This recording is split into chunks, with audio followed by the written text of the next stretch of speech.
in less than 2 weeks, voters in Iowa will choose their preferred Republican candidate for president. 2024 hopefuls are now on the campaign trail.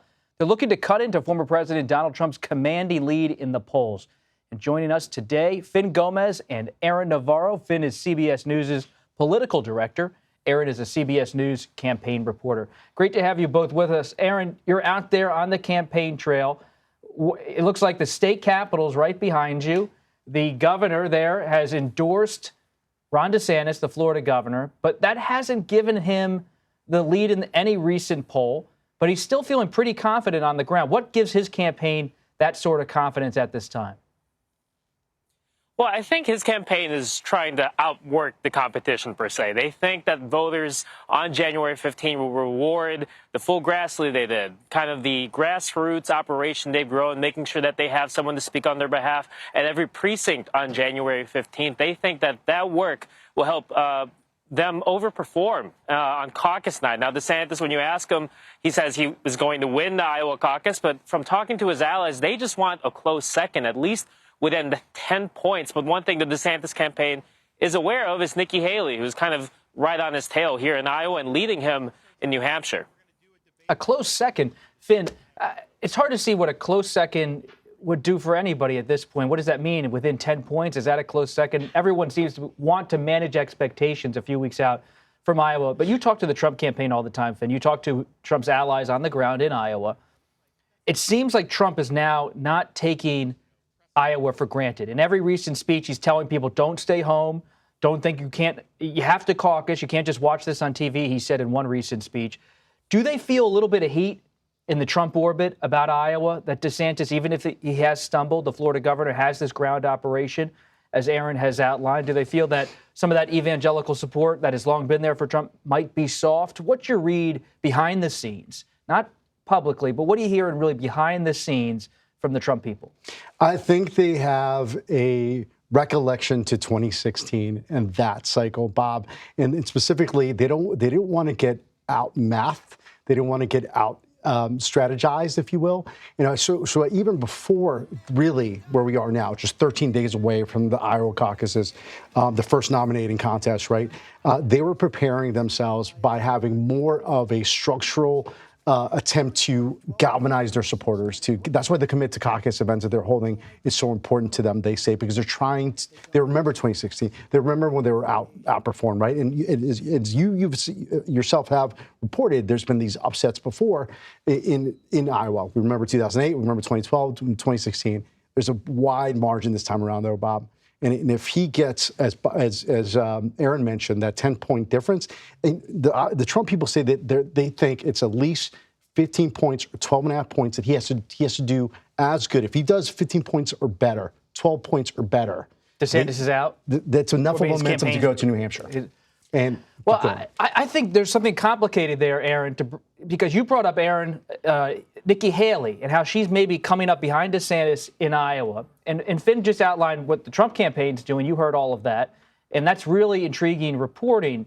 But at the same time, if Nikki Haley starts to gain ground in Iowa with independents who come to caucus, that could really give her a jump going into New Hampshire in a way it wouldn't even help Trump necessarily or help Ron DeSantis. What are you seeing on the ground in Iowa from Nikki Haley and her allies? What's the story there? Because we always hear Nikki Haley, New Hampshire, Nikki Haley, New Hampshire. But what about Nikki Haley, Iowa? That's right.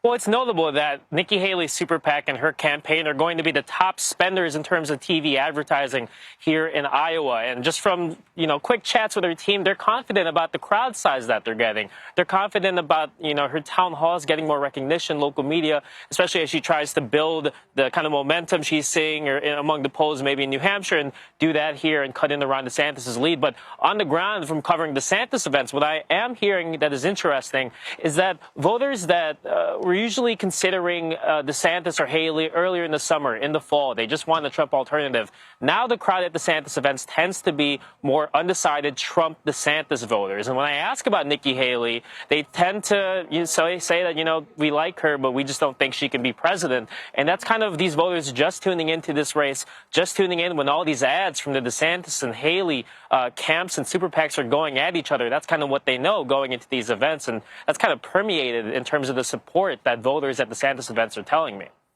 And there are undecided voters out there in Iowa and every one of these early nominating states. Let's listen to one of these undecided voters that we've picked up here at CBS News in recent conversations. The reason why I don't have who I'm going to caucus for is because I want to listen to them all. I've been thinking about DeSantis for most of the campaign season, but I know that he is falling in the polls. His campaign hasn't been as impressive as it was hyped up to be. I'd probably do Vivek Ramaswamy because I just feel like he relates to me more because he's younger than the other candidates. So there is a Vivek Ramaswamy voter there. It's so good to hear, Aaron. I know you've been doing a lot of work on the ground talking to voters, and we have so many other campaign reporters out on the campaign trail for CBS. It's really important to hear from those voters, and we love to have that reporting as part of this broadcast. But Finn, for Trump, it's all about grievance in terms of maintaining that support, even if some may be drifting to the siren song of another candidate. Trump's grievances over the political establishment, the legal establishment, at least how he perceives it, is so much of the fuel behind his campaign. And there was just news a few minutes ago that the Trump team has now appealed the Maine ballot disqualification. And so Trump was kicked off the ballot in Maine by the Secretary of State there. Now the Trump team is appealing that decision in Maine. Not a surprising move, but news expected that they're going to keep pushing. Is that push, whether it's in the civil fraud trial in New York against Jack Smith, the special counsel on January 6th, or up in Maine on ballot access, how does all of those legal challenges figure into the Trump strategy and how they're trying to motivate voters maybe to come out because of that grievance about all of the things we've discussed? I think it falls into what their expectations and their strategy, right? I mean, they know about the Maine decision. Obviously, the former president has gone after the Maine Secretary of State Bellows, who decided that, right? I mean, a Democrat, but. Essentially, they are prepared for this. They know that in previous incidents that we've seen, Bob, as you recall, after the FBI search in Mar-a-Lago, after each indictment, they've seen their political power grow within the party. He's increased his strength in polling that we've seen in the aftermath of these sort of decisions. And essentially, this is what, this is something that they're expecting, and it's something politically they think that will help them. Aaron, you spoke to some voters about Florida Governor Ron DeSantis. Let's take a listen, and then I want your analysis after we hear from them. I do like Trump, but he needs to learn how to be quiet on a few things. I think some of his social issues, I do not like how they're attacking him. I just don't feel that's appropriate, the way that they've been going after him. But I just feel DeSantis is more of an Iowa boy, even though he's down in Florida. I just feel he has the sense of what we feel here in Iowa. I voted for him in 2020. But I think Governor DeSantis, he has it a little more together. I'm not saying that Trump doesn't, but I think there's too much drama with him. Aaron, your take? That's right.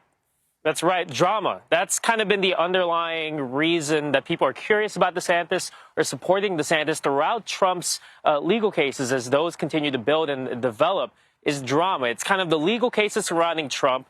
Voters have that in the back of their mind, and they're conscious as a reason to not support Trump and maybe vote for someone like DeSantis or Nikki Haley. And usually we hear about the bump, right, that Trump gets after these indictments in the polls. But you're also seeing it's been a reason that's been cited for DeSantis supporters that I'm running into at events, and that's kind of showing it's giving them a clear reason to them to stick with a non-Trump candidate. But Trump is still the front runner. Let's look at the latest Iowa poll from Fox Business. Let's pull that up on the screen here.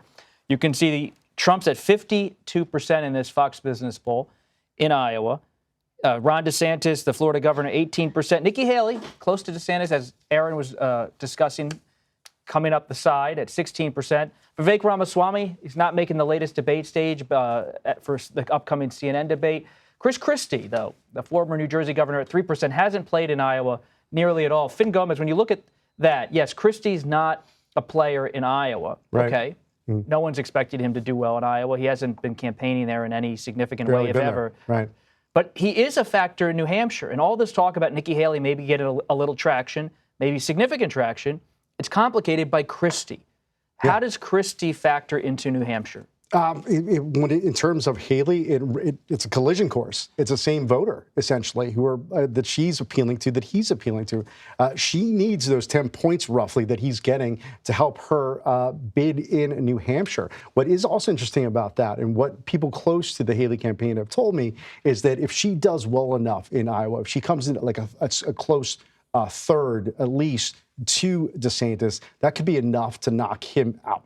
That can be enough to knock him out after Iowa. I know Aaron has reported that he could go past, that they're ready to go to Super Tuesday. But frankly, if he does poorly in Iowa... But then Christie's still there in New Hampshire. That could be there for DeSantis in Iowa. And how far does Christie go after New Hampshire? And if DeSantis got out, would he endorse Trump? Would he endorse Haley or nobody? We'll have to see. A lot to discuss. We just got back from break, and here we are, deep into politics. Finn Gómez and Aaron Navarro, 13 thank days. you.